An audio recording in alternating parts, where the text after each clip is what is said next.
제가 좀 감성이 많고 여린 부분들이 있어서 좀 잘 웃고 때론 기분이 좋았다가 나빴다가 좀 감정의 기복이 잦은 것 같은데요. 네. 제가 절을 좀 다니면서 그냥 연불이랑 명상 정도만 하고 있는데 하는 그때만 마음이 편안하고 이런 감정 기복이 또 자꾸 찾아오거든요.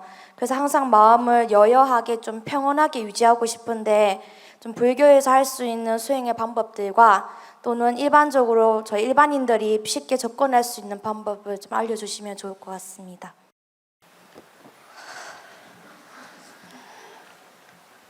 잘 모르겠어.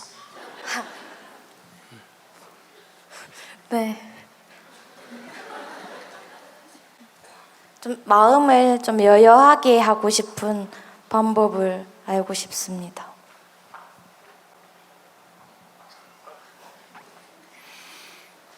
여러분들은 자꾸 그 도깨비 방망이를 원해요. 그냥 돈 버는 방법 좀 알려주세요. 출세하는 방법 좀 알려주세요. 마음이 편안한 방법 좀 알려주세요. 이런 식이에요. 그 무슨 방법을 한다고 되는 거 아니에요, 그게. 자, 여기 이걸 달군 불덩어리야, 쇳덩백이야. 벌겋게 달군 거예요. 이걸 쥐고 아 뜨거 이래. 그러니까 내가 놔라 이러니까 뜨겁다니까 놔라는 거 아니에요. 이거 놓으면 좋다는 게 아니라 놔라 이런 말은 본인이 뭐라고 하니까 놔라 그런다. 뜨겁다 어성을 치니까 놔라 이러니까 어떻게 놓는데요 이래. 네. 이거 어떻게 놓으면 될까? 방법을 몰라서 못 놓을까? 놓기 싫어서 안 놓을까? 방법을 몰라서 못 놓을까? 놓기 싫어서 안 놓을까? 놓기 싫어서 안 놓는 거를 자꾸 방법을 찾는단 말이에요. 그러니까 이거 어떻게 놓는데요? 하면 스님 할 말이 없다 이 말이에요. 그러면 저 하는 말이 뭐예요? 그냥 놔라 이러지. 아니 그냥 어떻게 해요? 그건 너무 막연하잖아요. 근데 그게 생각으로 모든 걸 다 하려고 그런다. 실제로는 어떨까? 실제는 딱 쥐자마자 어떻게 해요? 아! 뜨거 이래요. 어떻게 놨어요? 그냥 놨지. 이게 무슨 방법이 필요해? 방법을 논하는 것 자체는 놓기가 싫다 이 말이야. 그러니까 놓기가 싫으니까 본질을 딱 깨뜨렸다면 놓기가 싫다. 그럼 쥐고 있어라 이거예요. 그럼 손을 대는 과보가 생긴다. 그럼 손을 쥐고 있고 이걸 놓기가 싫으면 손을 대는 과보를 감수해야 돼. 손가락이 손 대는 게 싫다. 그러면 어떻게 한다? 놓기 싫어도 어떻게 해야 된다? 놔라 이게. 아침에 어떻게 일어나는데요? 방법 문제가 아니에요. 일어나기 싫은 거예요. 일어나기 싫으면 자라 이거예요. 제가 가잖아요. 그럼 당연하지. 과보를 받아야지. 제가 가지. 야단 맞잖아. 야단 맞지. 잘리잖아. 잘리지. 그러면 내가 잘리기 싫다. 그러면 일어나기 싫어도 어떻게 해야 된다? 일어나야 돼. 어떻게 일어나요? 어떻게 일어나기는 그냥 벌떡 일어나면 되지.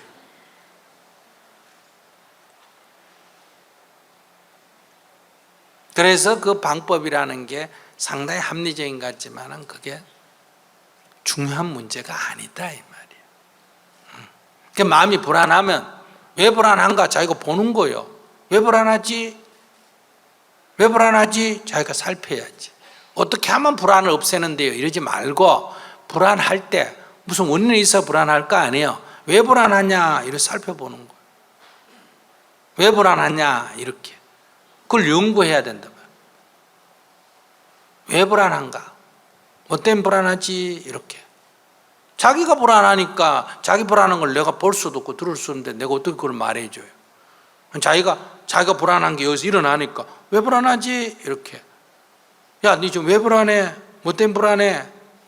차가 안 왔어. 버스를 기다리는데.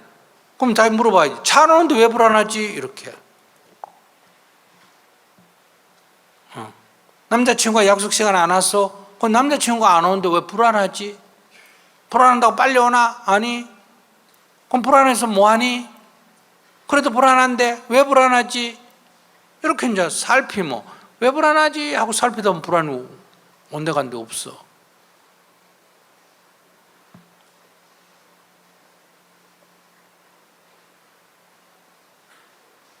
굳이 방법이라면 그거다. 그냥 놔라 하듯이. 불안하다. 왜 불안하지? 화가 난다. 왜 화가 나지? 이렇게. 제가 저런 소리 하니까 걔가 그런 소리 하는데 네가 왜 화가 나지? 이렇게. 응? 이 자식이라고 말했다. 그 이 자식이라는데 왜 내가 화가 나지? 네 자식 아이가? 자식 맞다. 그럼 맞는 소리 하는데 왜 화가 나지? 나 자식 아니다. 뭐 아니면 됐지. 왜 화가 나지? 이렇게 자기한테 물어보는 거예요. 그러면 화가 나는 게 아무 이유 없이 쥐가 미쳐가 그냥 내구나. 내가 미쳤구나. 그럼 안 미쳐야 될 거 아니야. 이렇게 이제 탐구를 해야 된다. 한 사람은 앞에 사람은 기복이고 추상적으로 막연히 이 젊은이들이 이게 가장 큰 문제. 삶의 구체성. 그래서 내가 어떤 상태냐 구체적으로 말해봐라 이렇게 얘기하는 거예요. 그러니까 자기가 지금 불안하다 하니까 그건 아까보다는 훨씬 나아요. 왜 불안하지 하고 그때 탁 살피는 거예요. 왜 불안하지 이렇게. 불안할 이유가 없네. 오케이 이러면 되는 거예요.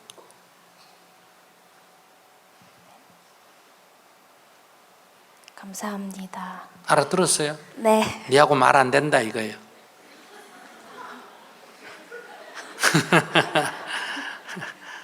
뭔가 약간 힌트를 얻었어요? 네. 네. 감사합니다. 여러분들은 수행을 해야 되는데 여러분들은 수행해야 하는 게 아니라 수행병에 걸렸어요. 연부를 해야 됩니까? 무슨 참선을 해야 됩니까? 어느 게 더 좋습니까? 이것도 일종의 관념 아니면 기복이에요. 그러니까 운동이 부족이야. 의사가 보니까 아파서 왔는데 운동 부족이야. 그럼 운동 좀 하세요. 그럼 가서 운동을 하면 돼. 농구선수한테 물어봤어. 이웃집에 농구선수가 있어. 어떤 운동하면 좋아요? 그럼 농구선수가 뭐라 그럴까? 농구해라. 축구선수한테 뭐 축구해라 그래.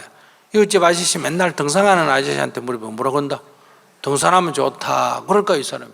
도대체 나보고 어쩌란 말이냐? 한 사람은 농구하라고 그러고 한 사람은 축구하라고 그러고 한 사람은 등산하라 그러고 이런 식이란 말이에요.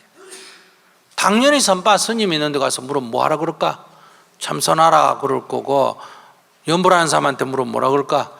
연불하라 그럴 거고 저 태국 스님한테 물으면 비파사나 해라 이럴 거고 그게 헷갈리는 게 아니에요.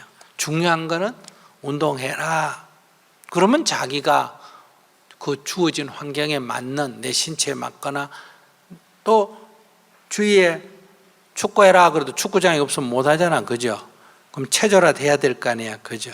그러니까 축구냐 농구냐 하는 건 중요한 게 아니다. 그 중에 어느 걸 선택할 거냐? 그건 자기 형편되는 대로 주어진 조건이 되는 상황에 따라서 선택하면 된다. 어느 게 더 좋고 어느 게 더 나쁘고 이런 개념이 아니에요. 질문하세요. 학생이 학교도 안 가고 웬일이요? 안녕하세요.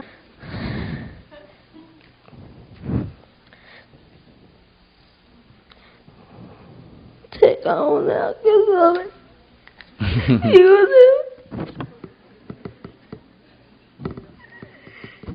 법륜 스님께서의 성격 문제에 관해 질문드릴게요. 조금 진정하고 해라. 안 들린다.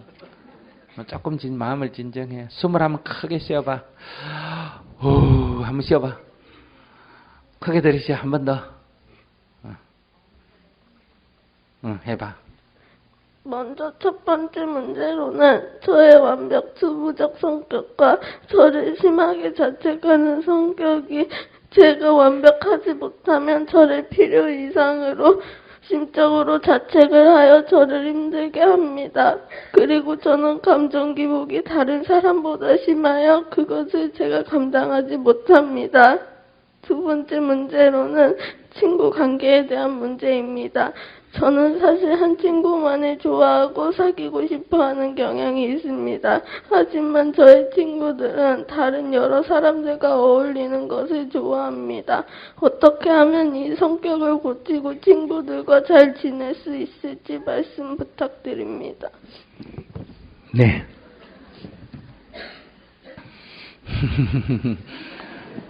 첫 번째 건 이제 정신 좀 차리고 다시 얘기해봐. 첫 번째 성격이 어떻다고? 제 성격이요. 너무 완벽을 추구하고 저를 너무 심하게 자책해서 제가 완벽하지 못하면 저를 심적으로 자책을 해서 저를 많이 힘들게 합니다. 어떨 때 그래 주로? 예를 들어서 한 가지만 해봐요. 예를 들어서 공부를 밀려서 내일 할 게 많아졌던지 뭐 그랬을 때 걱정을 많이 하고 자책을 해서 그것 때문에 너무 많이 힘들어요. 그러면 공부를 만약에 내일 할 게 많으면 밤을 새서라도 하면 되지. 걱정만 한다고 해지는 건 아니잖아. 그러니까요. 그래. 그건 그 완벽을 추구하는 거 아니야. 거기 앉아가 걱정만 하는 거지. 완벽을 추구하는 사람이 뭐 밤을 새서라도 해버리는 사람을 두고 뭐라 그러냐. 완벽을 추구하는 사람이다. 이래 말해. 지금 내 목소리 조금 가라앉은 것 같아? 네? 목소리, 스님 목소리 좀 가라앉은 것 같아? 약간 쉰 목소리 같잖아. 왜? 나도 어제 원고 쓴다고 밤을 샜어.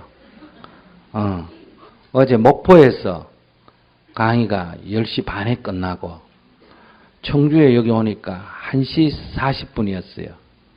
그때부터 시작해가 오늘 아침 여기 오기 전까지 원고 책 한 권 그 교정 본다고 밤을 꽉 세우고 교정을 다 보고 왔단 말이에요. 어제 밤에 서울에서 차로 보내온 거 받아가 고속버스 편으로 보낸 거 받아가 다 써가 오늘 아침에 고속버스 편으로 보내주고 왔단 말이에요. 그러니까 밤새도록 잠 안 자고 원고 걱정하는 게나 걱정하느니 그냥 교정하는 게나 그지? 걱정하지 말고 어떻게 해라? 해라. 걱정을 하지 말고 해라. 그래 물론 안 되니까 질문했을 거 아니야. 그지? 그러니까 앞으로는 어떻게 한다고? 걱정하지 말고 직접 한다. 가야지 하지 말고 어떻게 한다? 간다.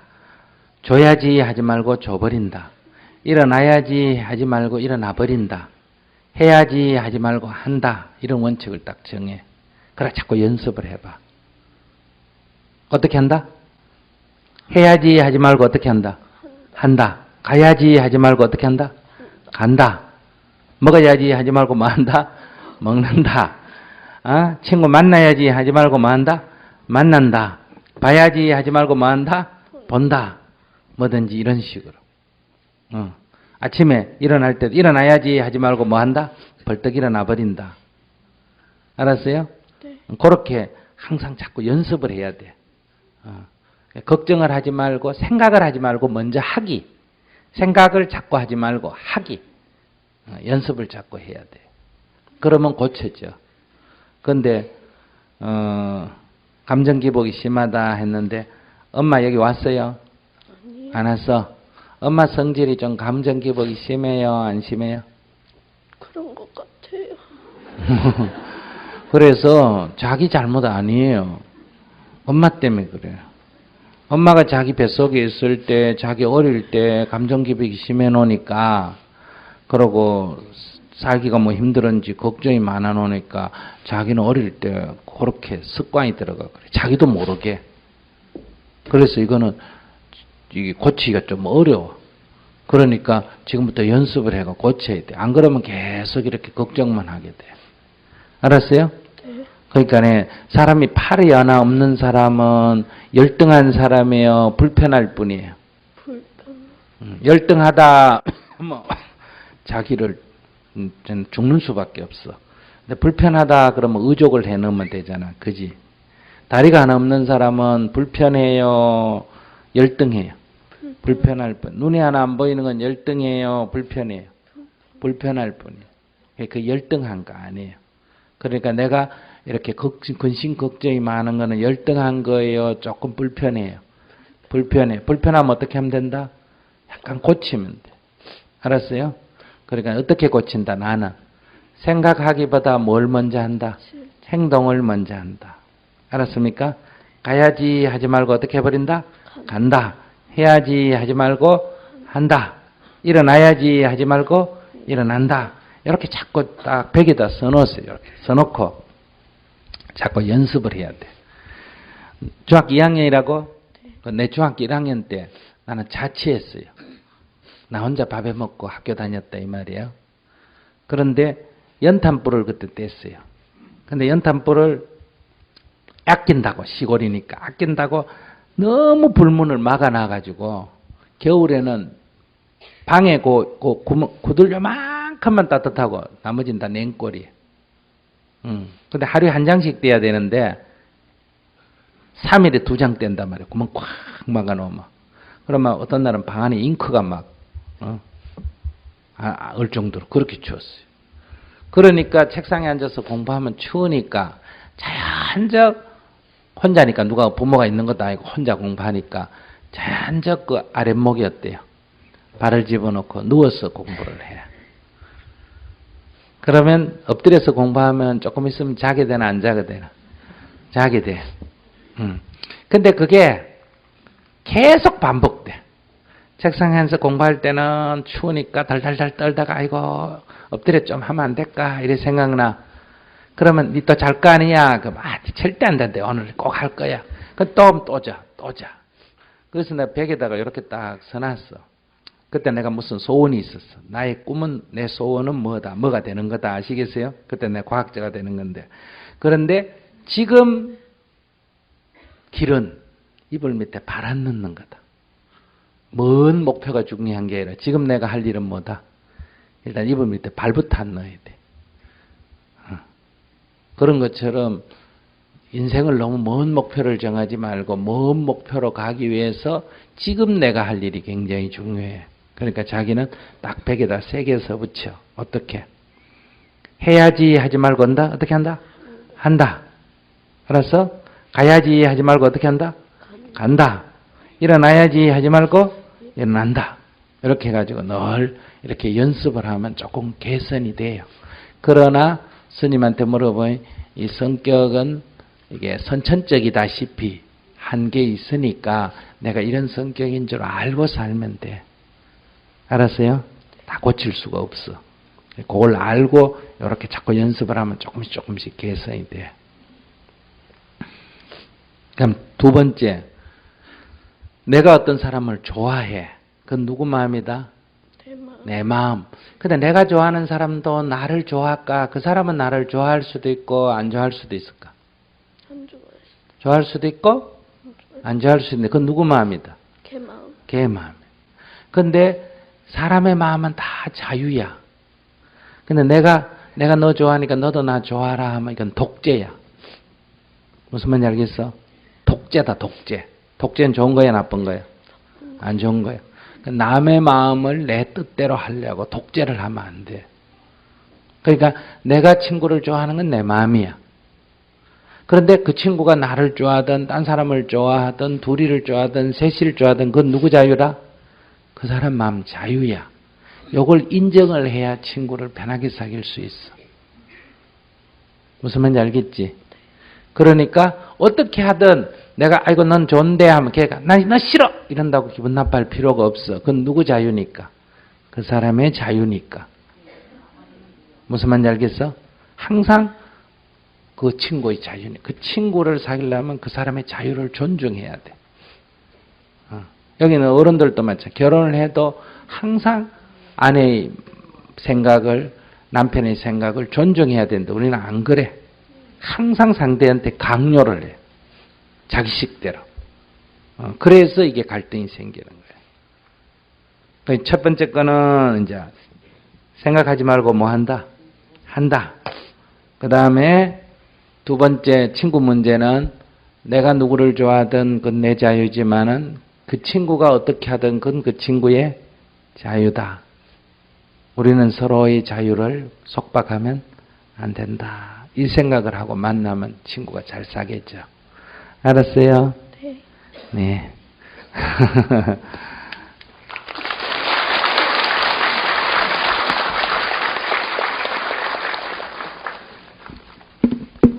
괴로움이 없는 것이 최고의 행복 상태라는 스님의 말씀과 불행의 기복이 적으시다는 스님의 말씀을 들었습니다. 요즘 저는 갱년기를 겪으며 감정 기복이 심합니다.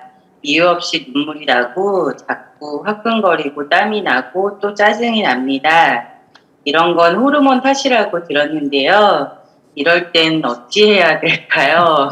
네, 병원에 가서 치료받으셔야 돼요. 그걸 뭐 수행한다, 마음 다스린다 이러면 너무 힘들어요. 병원에 가서 치료받는 게 제일 나아요.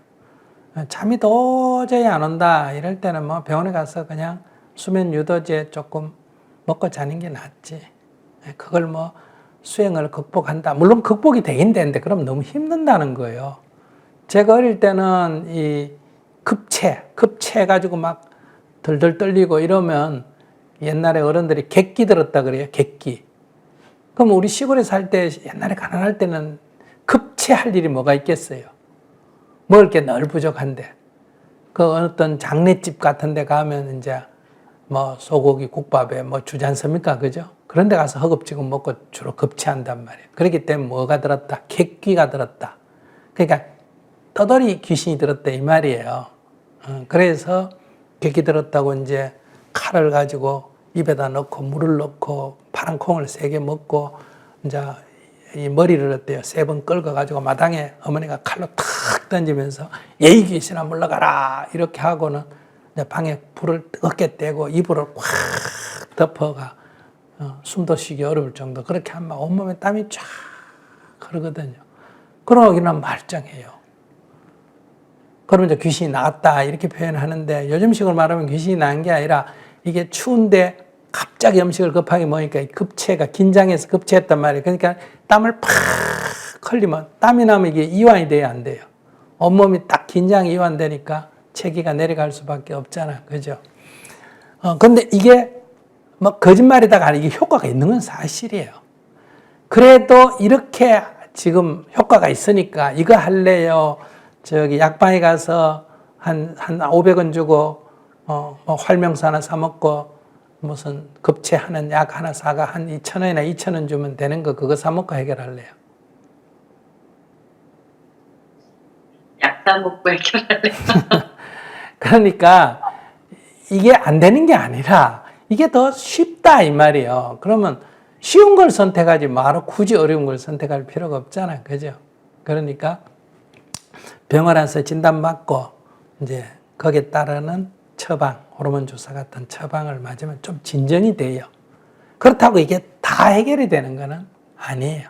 그러니까 일단 급한 응급치료, 진정은 병원에 가서 하고 그 다음에 이제 나머지 자녀, 아직 그래도 좀 남아있는 이 자녀는 이제 자기가 마음 공부를 좀 행복학교 다니고 활동을 좀 해야 이게 해결이 됩니다. 예를 들어서 40에 결혼을 해가 41살에 애를 낳았다. 그래가지고 막 애 키운다고 정신없는데 아무리 50대라도 갱년기가 올까 안 올까? 갱년기는 와요, 몸으로. 근데 막 갱년기 느낄 정신이 있나 없나? 없어. 막 바쁘면 이게 다 진정이 된다고. 그런데 주로 이제 30대 결혼해가 애 다 키워가 이제 한 50대 좀 되면 애들이 벌써 고등학교 가버리거나 대학 가버리고 그럼 별 일 없잖아. 그죠? 근데 뭐다? 이제 안 그래도 심심해가 병날라 하는데 거기다가 이제 몸에 증상이 나타나 이제 아프단 말이에요. 그러니까 또 직장 생활 해도 이 20대, 30대 이럴 때는 막 바쁘고 했지만 이제 그래도 적어도 직장 생활에도 한 40대 후반, 50대 정도 되면 지위가 있지 않습니까? 그죠? 그러면 이제 약간 좀 여유가 생기니까 몸도 또 갱년기라고 오고 이런 거 겹친 상승이 일어나요. 그러니까 우리가 처방을 2개 하죠. 몸에 이상이 오는 거는 병원 치료를 받고 정신적으로 약간 공허감, 막 죽기 살기로 뭐가 되려고 했는데 뭐가 됐어. 돼도 별 거 없어, 인생에.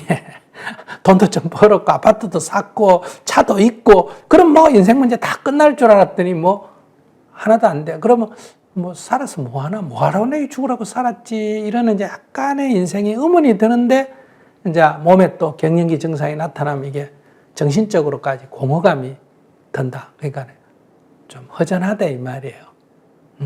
근데 지금 만약에 자기가 뭐 어떨지 모르지만은 뭐 부부가 관계가 별로 안 좋아가지고 지금 이렇게 있는데 내가 안 그러면 이혼을 했는데 진짜 괜찮은 남자, 내가 진짜 좋아 죽을 만한 남자가 나타났다 이러면 갱년기가 있더라도 증상이 좀 어떻게 될까?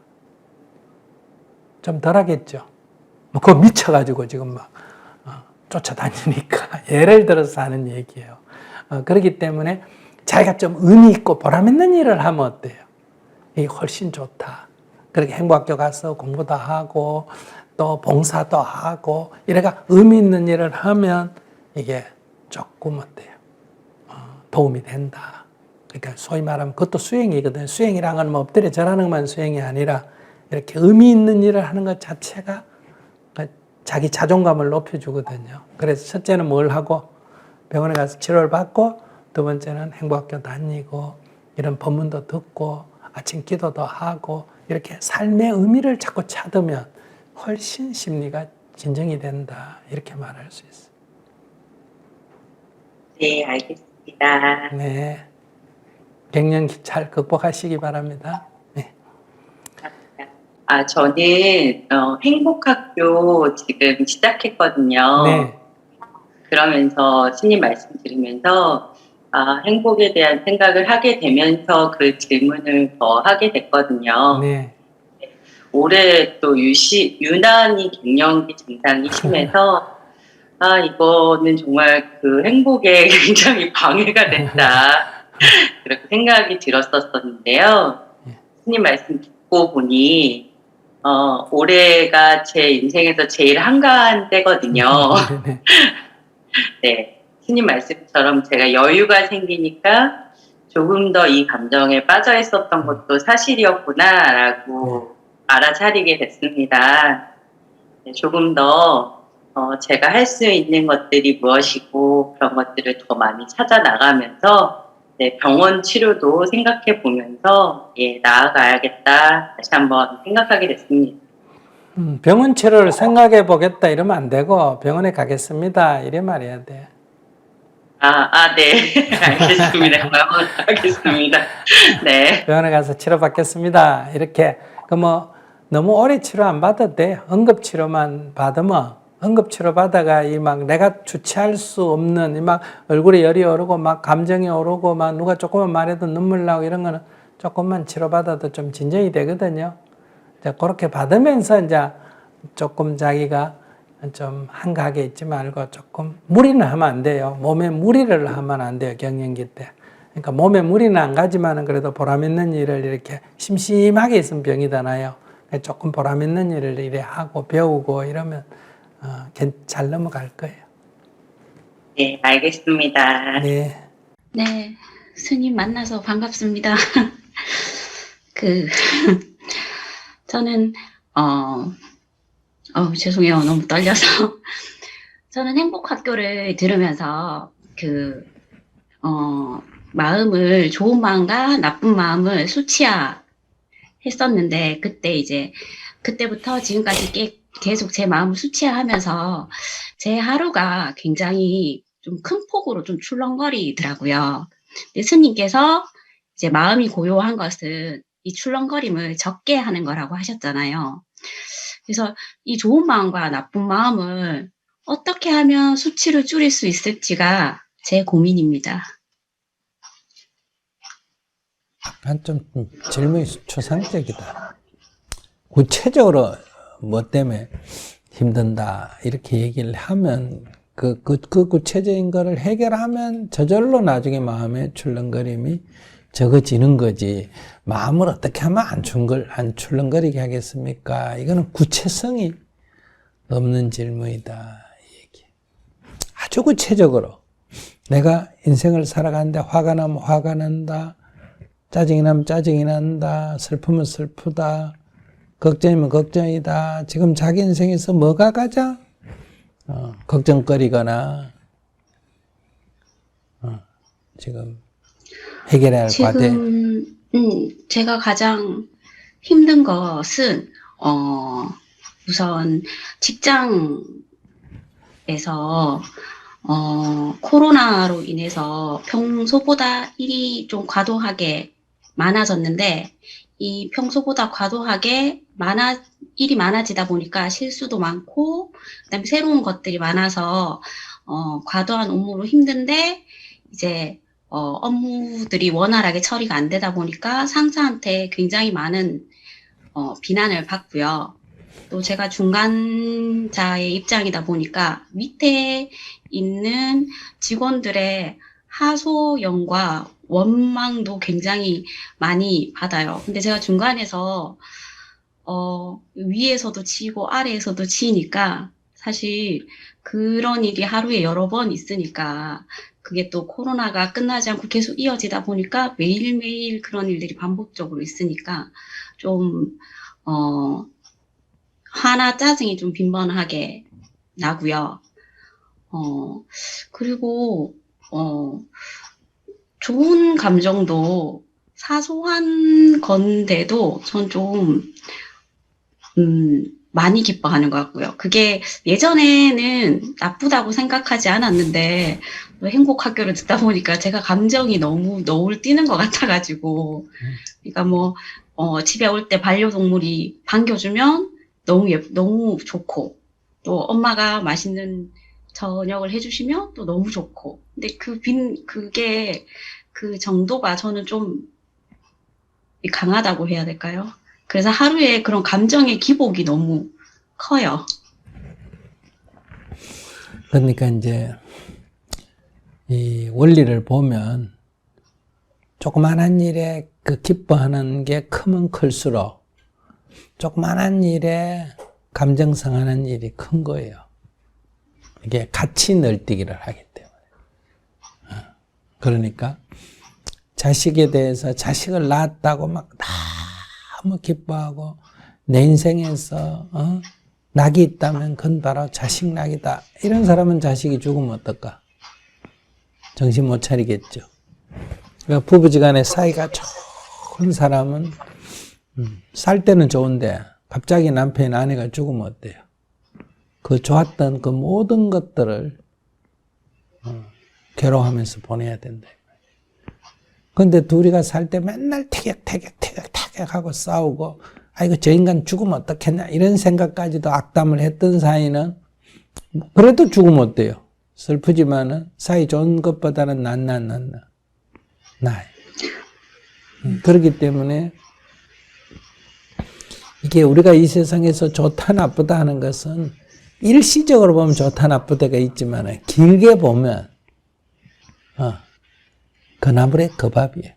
그러니까 이렇게 좋다고 많이 올라가면 괴롭다고 많이 떨어지고, 좋은 것이 조금 올라가면 괴로운 것도 조금 떨어지고. 이게 이제 원래 마음의 성질이 그래요. 그러니까 자기는 이제 좋은 것도 많이 올라가고, 나쁜 것도 많이 내려가고. 소위 말하면 감정 기복이 좀 심하다. 감정 기복이 심하다 꼭 나쁜 건 아니에요. 감정 기복이 심하면 사람이 좀 활달하죠. 성질도 팍팍 내고 또 금방 웃고 또 하고 이러고. 감정 기복이 이제 덜한 사람들은 자체가 감정이 별로 고요해서 이렇게 감정을 이렇게 별로 낼 게 없는 사람이 있고, 반대로 감정은 속에는 막 엄청나게 널뛰기를 하는데 그걸 참고 바깥으로 표출을 안 하기 때문에 어때요? 말이 없고 조용한 사람처럼 보이는 사람이 있는데, 이런 사람들은 바깥에 보기하고 다르게 본인은 굉장히 스트레스를 많이 받습니다. 막 이렇게 막 성질 난다고 짜증내는 사람은 남이 볼 때는 이거 저 성질 더럽다 이러지만 본인 별로 다 풀어버리고 사니까 뒷말도 없고 그래요. 근데 착한 사람들이 주로 꽁한 게 강합니다. 속으로는 굉장히 기분 나쁜데 그걸 이렇게 칵 다물고 참고 내색을 안 하고 웃고 이래 지나니까 뒤끝이 길어요. 잘 토라지고. 그래서 사람을 오래 사귀다 보면 뭐 괄괄한 사람이 오히려 좋아요. 왜? 그건 속을 다 알 수 있어. 근데 이게 조용한 사람은 저게 속을 잘 몰라. 언제 뒤통수 칠지도 모르고. 그래서 성질 급한 사람이 사기꾼이 있을까 없을까? 없어요. 없어요. 그러니까 우리 남편이 뭐 또는 상사가 막 성질이 급하고 막 과물지대고 그렇다 그러면 첫째 이런 사람은 별로 뒤끝이 없어요. 성질 날 때 그때뿐이고. 그 다음에 사기치고 이런 거 없어요. 근데 이제 말이 별로 없고 이제 이런 사람, 남이 보면 착해 보이는 이런 사람들이 이제 음흉하고 사기도 치고 이제 그런 거예요. 왜냐하면 사기를 친다는 건 우리가 속을만하게 좋아함이 있어야 사기가 쳐지지. 딱 보자마자 저 성질 더럽다. 그런 사람한테는 우리가 안 속는 거예요. 그래서 이게 사람을 이제 오래 사귀어보면 다 장점이 있고 단점이 있다. 그러니까 질문자도 조그마한 일에 기뻐하는 그런 장점이 있는 반면에 조그마한 일에 짜증내고 기분 나빠하는 단점이 있다.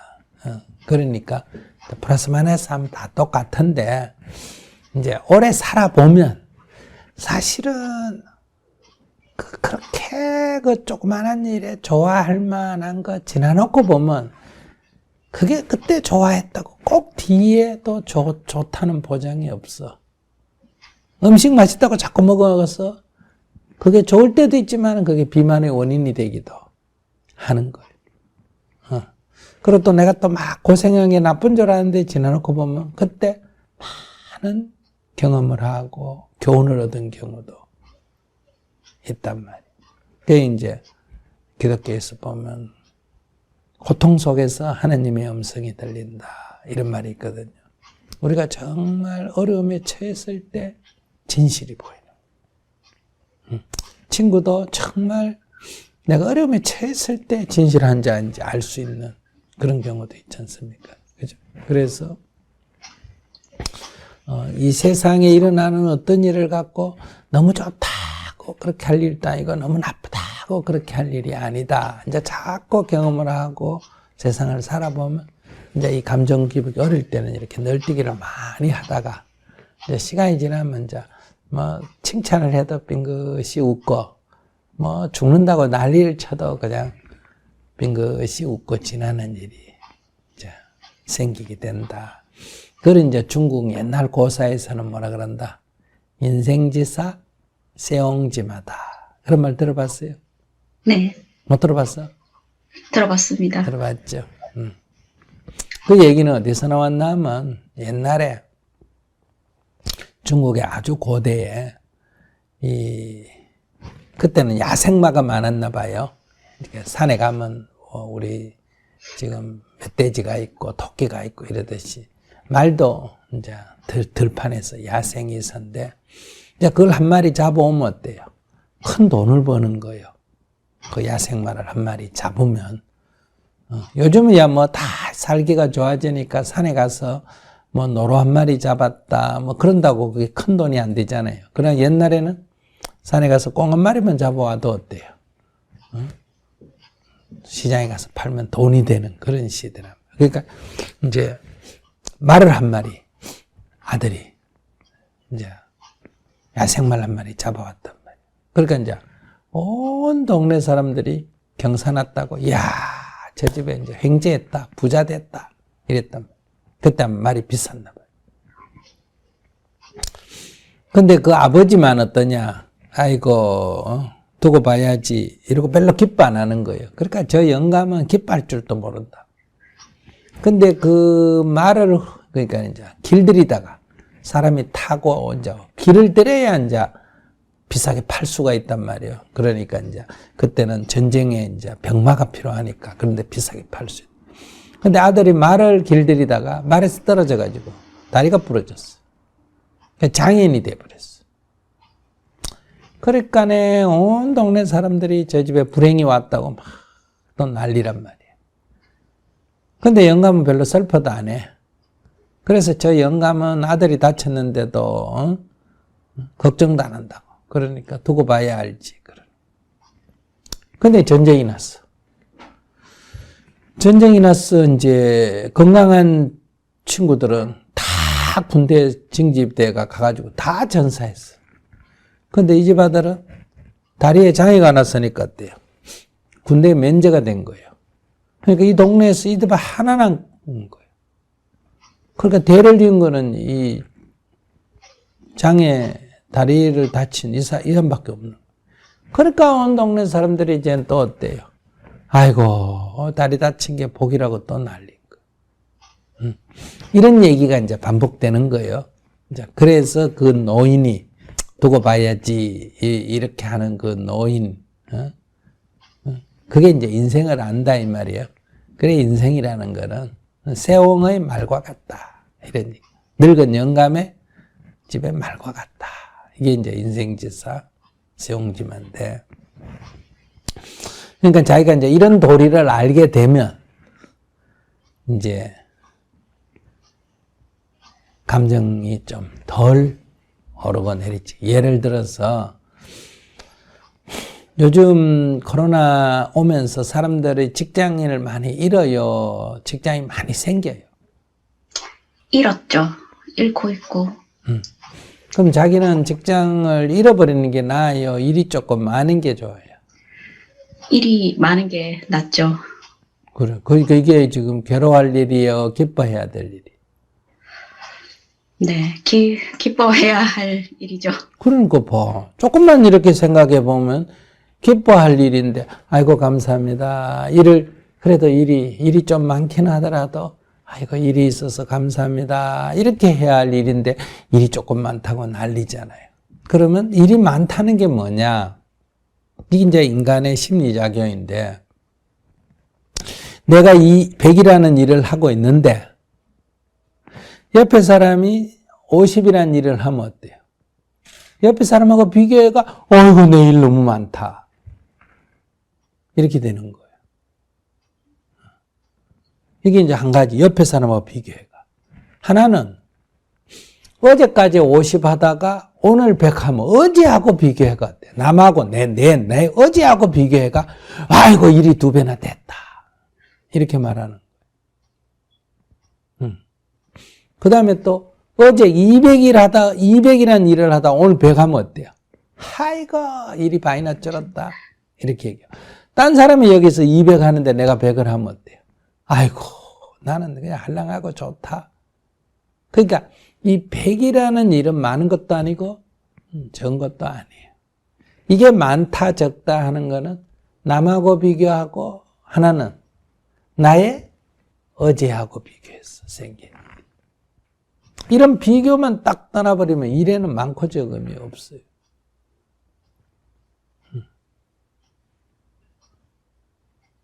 그러니까 지금 코로나 시대에 중국 사람이 경제적으로 더 어려워할까? 미국 사람이 더 어려워할까? 미국 사람이지 않을까요?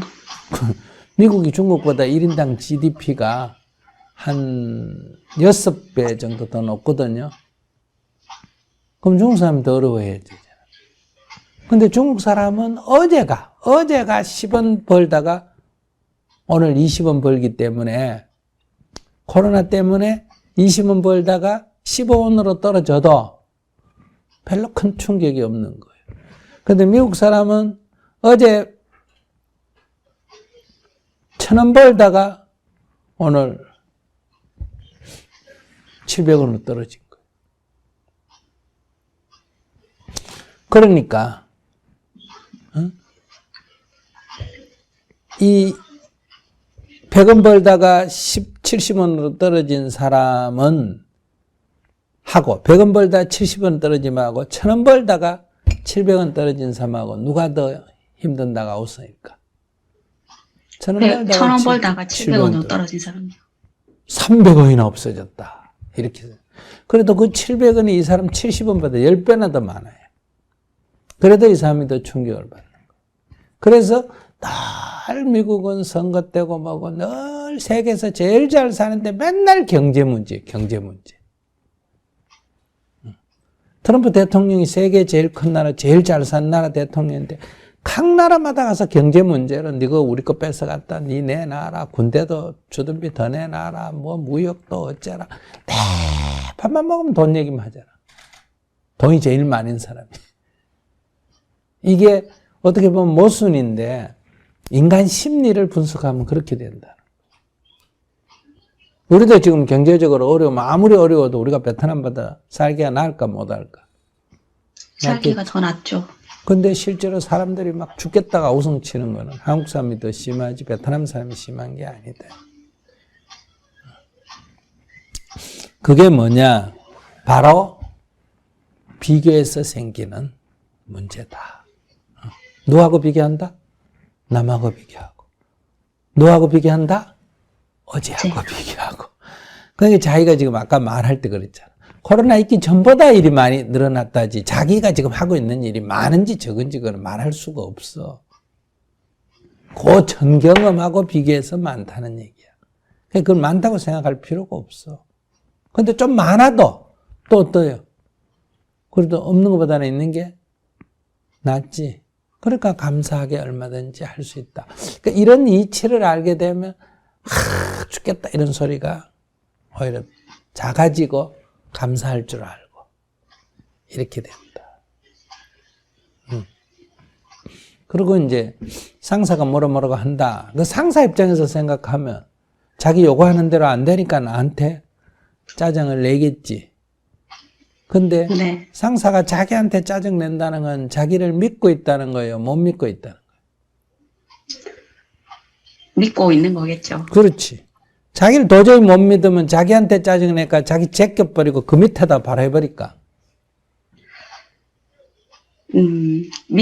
제끼겠죠. 안 믿으면. 못 믿으면 저거 얘기해봐야 안 된다 하면 제껴버리고 밑으로 바로 가지.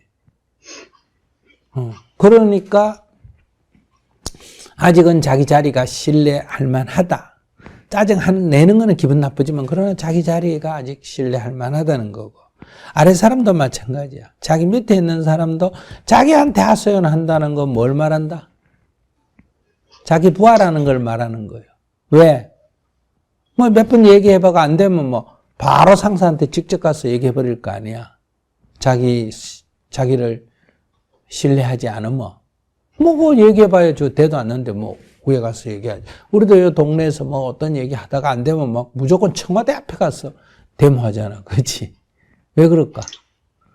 이거 뭐 시장이고 도지사고 얘기해봐야 뭐다. 권한이 없다. 내 문제 해결 못한다. 그러니까 이거 대통령이 해결해라. 이렇게 된다면 중간의 과정을 생략하는 거는 그걸 믿을 수가 없다는 거야. 자기는 어떤 문제가 있으면 아래 사람이 상사한테 가서 얘기하고 상사도 아래 사람 불러가지고 야단치고 그러면 자기는 뭐 하소연도 안 듣고 야단도 안 치니 자기는 나는 좋은 애 이렇게 생각하는데 그게 잘못된 생각이야. 그건 벌써 자기는 존재 가치가 없다는 걸 얘기하는 거예요. 처음에 우리가 북한하고 미국하고 대화할 때 한국이 북한 가서 얘기하고 그 얘기 미국 가서 얘기해주고 이랬잖아. 그죠? 그러니까 한국이 일은 많지. 북한에 가서 뭐라 그러면 또 뭐라 해가 머리 아프고 미국 가서 뭐라 그러면 또 머리 아프고 그래도 그땐 할 일이 있었다 이거예요. 근데 북한하고 미국하고 저것끼리 둘이 만나가지고 직접 얘기해가 해결해버리니까 머리 아플 일이 없는 대신에 우리는 할 일이 없어져 버리잖아. 자기는 그래가지고 할 일이 없는 게 좋나 그래도 자기 역할이 있는 게 좋나. 역할이 있는 게 좋기는 역할이 없으면 자기는 그 자리에 필요가 없지 뭐. 잘리지 뭐. 역할이 없으면 내보내지. 그러니까 그것도 잘 따지고 보면 자기한테 나쁜 게 아니라는 거예요. 아래 사람이 일을 잘 못하면 그게 나쁜 게 아니야. 그러면 나를 치고 올라갈 사람이 없다는 얘기야. 무슨 말인지 알겠어? 아래 사람이 일을 시키면 똑똑하게 잘한다. 내가 봐도 이쁘다. 그럼 그건 반드시 나를 치고 올라갈 사람이야.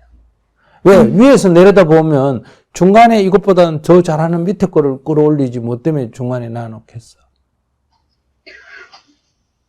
그런데도 우리는 아래 사람이 일 못한다고 자꾸 나무래. 일 못하는 게 내 밑에 있지. 일 잘하면 왜 내 밑에 있겠어. 내 위에 올라가지.